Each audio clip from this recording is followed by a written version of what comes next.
Нови детали за спорниот надзор над Бехтел и Енка. Најголем дел од 22 милиони евра ќе поминат преку анонимната македонска фирма Electra Solutions. Кога внимателно ќе се разгледаат стотиците страници документи, се доаѓа до јасен заклучок дека надзорот не е воопшто италијански, туку пред се домашен, македонски. Вртоглави суми за надзорот над Бехтел и Енка. За четворица преговарачи за цената предвидени по 300.000 евра паушал, за четворица надзорни инженери по 20.000 евра месечно.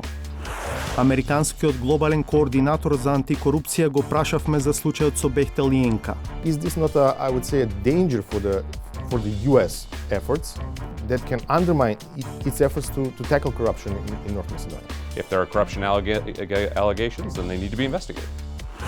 Легендарната дивоградба на Пластичарска никако да падне. Беше и договорена акција за отстранување на објектот, но поради многу бројните пријави, така не стигна и допис од страна на Министерството за внатрешни работи, одделот на бомби во училиштата и недоволен број на полициски службеници, истата беше стопирана. Во меѓувреме, нови спорни градби никнуваат на водно надвор од урбанизираната зона.